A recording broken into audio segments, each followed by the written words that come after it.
اسلام آباد نگران وزیر توانائی محمد علی نے بجلی کی قیمت کے حوالے سے صارفین کی امیدوں پر پانی پھیر دیا۔ ان کا کہنا ہے کہ ڈالر ریٹ میں کمی آنے تک بجلی کی قیمت میں کمی کرنا مشکل ہے۔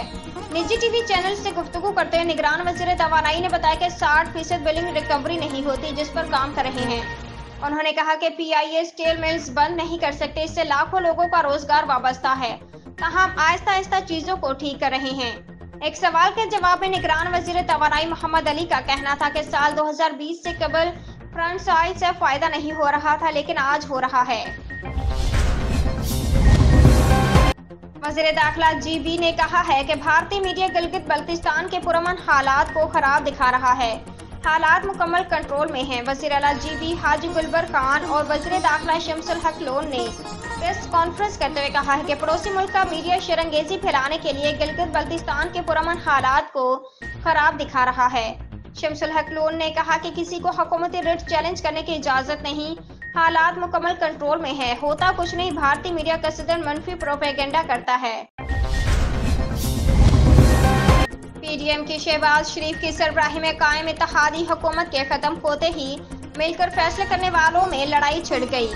16 ماہ تک اقتدار کے مزے لوٹنے والی پی ڈی ایم کی اتحادی حکومت کو ختم ہوئے 1 ماہ بھی پورا نہ ہوا کہ مل کر فیصلے کرنے والوں میں لڑائی چھڑنے لگی۔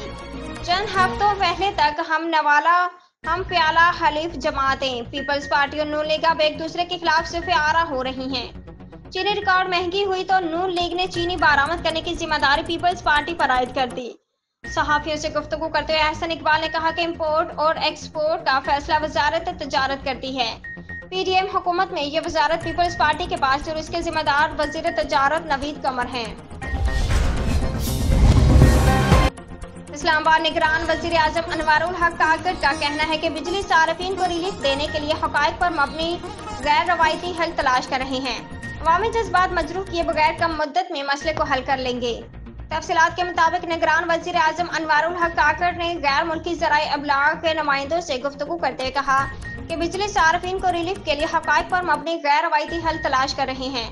گردشی قرضہ، بجلی چوری اور لائن لائسنس جیسے بڑے چیلنجز کا سامنا ہے۔ انوار الحق کاکڑ کا کہنا تھا کہ عوامی جذبات مجروح کیے بغیر کم مدت میں مسئلے کا حل تلاش کریں گے، ساتھ ہی معاشی بحالی اور سرمایہ کاری کے حصول پر توجہ مرکوز رہے گی۔ اسلام آباد تاجر رہنما زبیر موتی والا کا کہنا ہے کہ قمر باجوہ سے بھی ملاقات ہوتی تھی، لیکن جنرل عاصم کی گفتگو سے لگ رہا تھا وہ ہوم ورک کر کے آئے ہیں۔ تفصیلات کے مطابق تاجر رہنما زبیر موتی والا نے اے آر وائی نیوز کے پروگرام 11th آور میں گفتگو کرتے ہوئے کہا کہ ہفتے کے روز ہماری آرمی چیف کے ساتھ تقریباً 4 گھنٹے تک ملاقات جاری رہی۔ آرمی چیف سے ملاقات میں ہر سوال کا جواب دیا گیا، کھل کر گفتگو کی گئی۔ زبیر موتی والا کا کہنا تھا کہ آرمی چیف نے تاجر برادری کو مطمئن کیا۔ انہوں نے بتایا کہ سعودی عرب اور یو اے ای سے بڑی سرمایہ کاری آ رہی ہے، $25 بلین کی سرمایہ کاری ہے جو گیم چینجر ثابت ہوگی۔